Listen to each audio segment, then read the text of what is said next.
Good morning, everyone. Welcome to Morning Minutes. Myself, Michael BURGIO, James LAMPLOUGH. Today, we're talking about a very, very interesting article we've read where APRA could be reducing the purchasers' borrowing power from 10 to 20%, and what type of effects that would have in the marketplace. Who is APRA? How would this be done? How quickly can this be done? And basically, how can you plan for it? James, good morning. Good morning, Michael. Yeah, look, this is a good one. I think there's probably a lot of people in the dark about this, so let's get into it. Yeah, so let's just, before we get into the weeds of how and who and all that stuff, but just think of all the buyers you're dealing with. We'll sort of just stick to residential, but 10 to 20%. So $1 million purchase, I said in the ad, 1.45 million down to 122. Do you think that would have a big impact? Like, how people, like when someone's buying, how close to what they're being approved to spend are they spending? What would 20% mean? Yeah, well, look, in this market where it's been volatile to say the least, there's been ridiculous capital growth. People are pushing themselves really, really hard, and properties are going for far more expensive prices than we probably would have considered 3 months, 6 months, 12 months ago. So that's meaning that they're having to move further for the same property anyway, or they're having to push even further again against all the competition because of the lack of stock. So people that might have had a 1.22 budget are probably looking, or approvals are probably spending on the very top end of that. And it's getting very, very close to the limit. And even with that, even regardless of a market going up, just people just, if they get $1 million to spend, they're looking to spend $1 million. Like, I know as an agent, they're not going to say, hey, I'm going to approve for 1.5, but I only want to spend $1 million. But we've both dealt with enough clients on it where we have phenomenal rapport, and they're like, I'm approved for $1 million. What can I get for as high as that? It's almost been in our nature to spend as much as the bank will give us.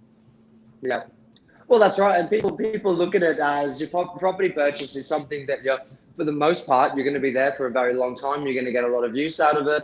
A big thing through the last 18 months has been offering yourself a slightly better quality of life, probably through your property as the foundation. So they're stretching themselves for that so that they can afford that whilst they're working from home or whatever the new circumstances are. So yes, there's a lot of reasons or a lot of catalysts as to why people are pushing it. But I must say, you probably see 1 in 5 people spend 20 or 10% less than their actual capacity. 4 out of 5 people are spending on the actual brink of what the banks are going to say. You're pushing it too far. Yes, and I want to also, people, like, we've had phenomenal growth. What really sparks this conversation, it's almost what happened in 2018-19, big surge in the market. But people look to, because the banks and the RBA are like, we're not going to raise interest rates till basically 2024. So when people hear that, they think this gravy train is running for another couple of years. This is awesome. We've had, I remember at one stage, Newport, an area with a median house price of 1.5 went up 70%. And people know that's very strongly because interest rates are 1.7 to 2%. And when they hear the RBA is not going to increase it, they hear the banks aren't going to, like, they're looking to basically keep it low as well. That is going to keep running, but it's just not the case. There are many levers that can reduce what you can borrow without the interest rate changing. So, for example, if you're, say, earning, these figures are just whole figures to make it easier. If you're earning 50 grand a year and you're getting 2% interest rate and they'll give you $1 million, there's a lot of things they can do. So you can only borrow 800 grand, but you've kept the public rate at 2%. Because, James, how much is sentiment play into it? Like, when you're speaking to buyers and they see clearance rates high or talks of clearance rates going low or interest rates up or down, like, how often is something to do with sentiment coming out of a buyer's mouth when they're viewing property? Yeah, and I think it's surrounded by all of the hype in the media that they're talking, as you just mentioned, about interest rates and capital growth that some of these suburbs are seeing. Like, people are just desperate to get into it, and they're doing anything to purchase no matter what. And it doesn't really, what I feel is they're not maybe looking at the long-term potential ramifications of what this decision means if you really do go to the very top of your capacity. That's based on figures that you've got here now. By the sounds of things, there are things that can be due for that to be flipped on its head a little bit, which is quite scary. So I think they're not, yeah, and they're not thinking about the unknown side of it. They're thinking about the black and white that they can see. But unfortunately, there's a lot of small print that you get caught in, and I think it's happened to people over the years. Yeah, it's an interesting one. Just to elaborate on what James is talking about, he's not talking about like the market crashing and shit hits the floor, about not thinking further ahead or just assessing it on today's parameters. What James is referring to is you're buying a property, you can afford it with interest rates being 2%. What happens if those rates go up to 3%, 4%? You love a property, you thought it was going to be $1 million, you went crazy, you spent 1.5, you love it, you can just afford that. As we said before, a lot of people are buying at their top, if not even more than what they can. But the slightest fluctuation of a rate, because let's say, I'd love to hear an economist say, what is the healthy interest rates? We were between 4 to 7%, probably for the last decade and longer, about 15 years, we were around that period. So was that always too high and it was crap for us and we're just getting ripped?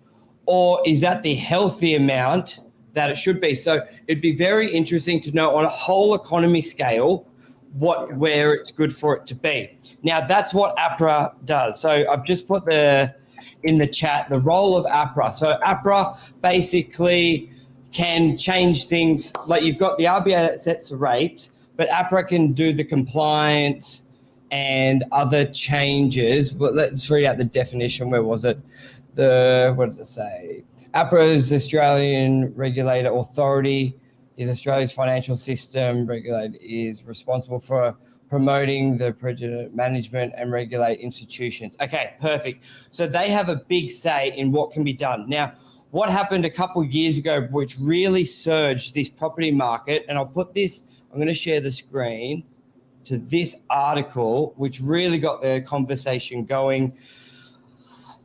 It's by Redom Seed on LinkedIn. Have a look. I'll put the article in this here. And this is where he said, how APRA will reduce your borrowing power.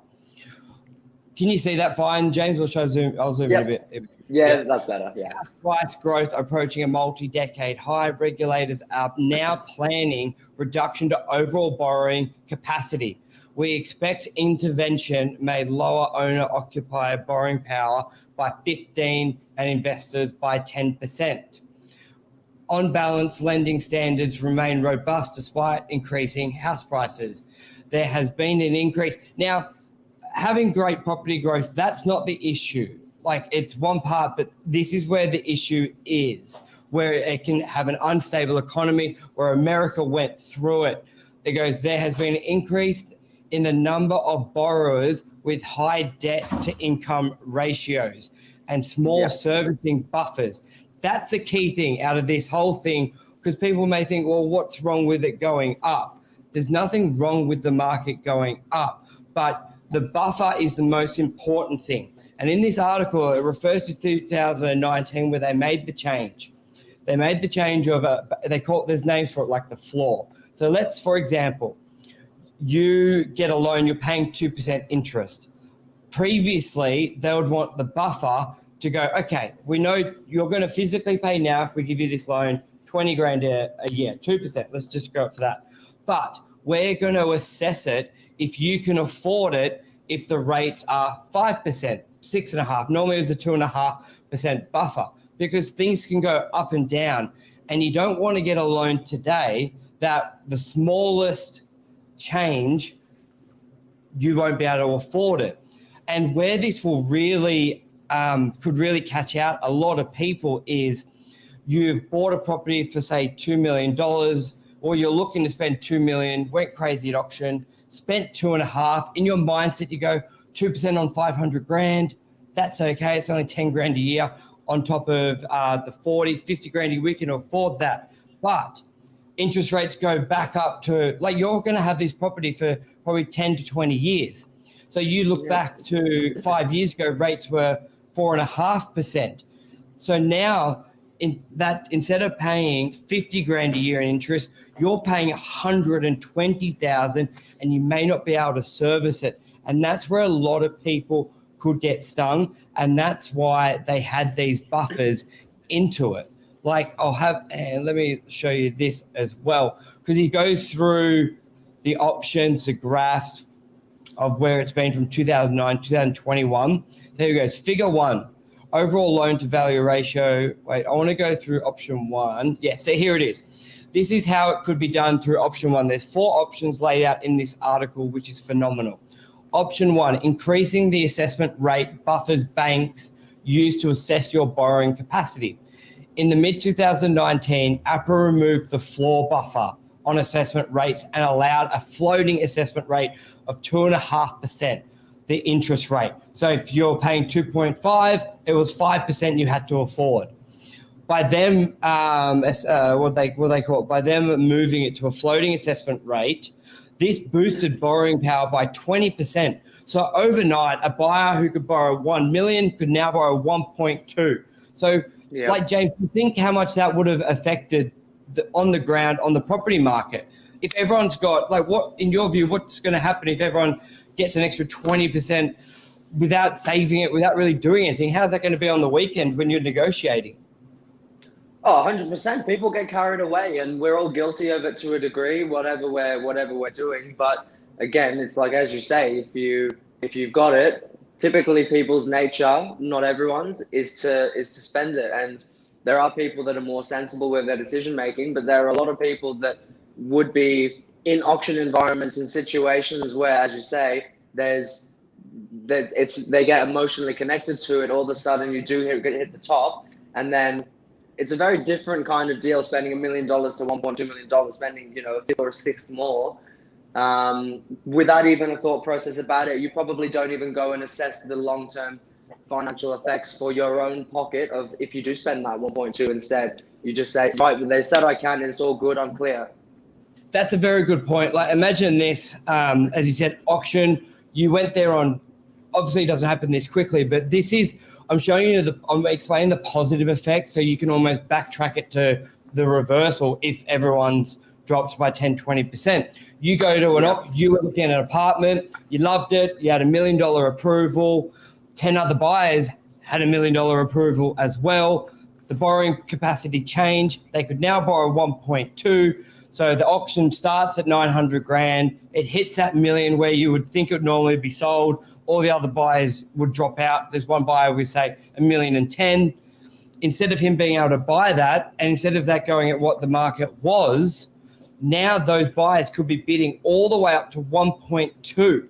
So without any sort of, basically, due to compliance and regulations, that value of that property has gone up by 20%, just like without it really going up 20%, if you know what I mean. Like it's a huge impact. And let me show you, well, that's already 14 minutes. So we could probably do a lot more of these options.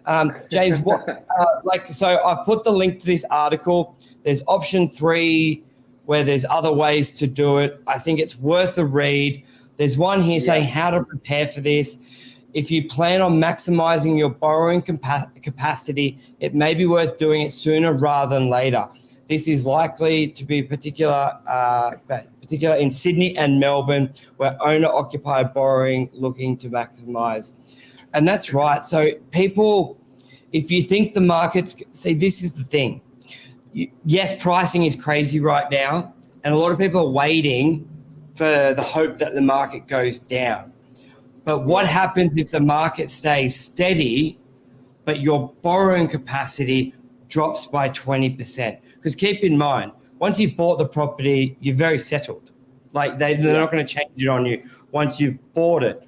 But let's say if you had the capacity of buy, you had an approval for $2 million to buy a house, and you weren't happy with that because you've been looking for 6 months and they used to be 1.5, 1.7. So you hold off, hoping it comes back $100,000. But what happens if your borrowing power goes from 200 to 1.8, and the market sits, instead of continuing to go up, it just sits? You've missed out. So I think buyers really need to be aware of this. As much as we can all jump on board and say how great this growth is, as Mark and I have said on the show, James, we've said in meetings in the office, to have 50 to 70% growth in a year is not sustainable. So there will be changes, and so there are different levers. They can raise interest rates. They can basically say you've got to earn more to get the same loan you could have got before. They can do a lot of things to keep it stable. And this isn't a bad thing. Like, James, it's not a bad thing that there's bodies out there regulating this so it's sustainable. We want to have a good 100 years of property, not just a good 1 year sort of thing. So, and this is the thing, and I think it's worth mentioning. We're certainly not trying to fearmonger. We're trying to just educate and make people aware of what's happening around us, because most people aren't going to be looking at these sorts of articles and documents. Second thing is worth noting is, if you're waiting for the market, the likelihood of, regardless of the growth, I don't think we've ever seen a drop. So timing the market is something that's probably not possible to have it down to chance.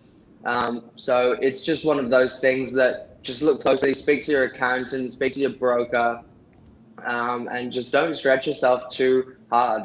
I think that's one of the main things. It's looking at the sustainability. Regardless of the growth, if you're holding your asset for a long time, the market's going to equalize in the next sort of cycle, and you won't be overpaying for it 10 years later. It'll all sort of work out, but just be very careful with the way you're balancing your books at the start.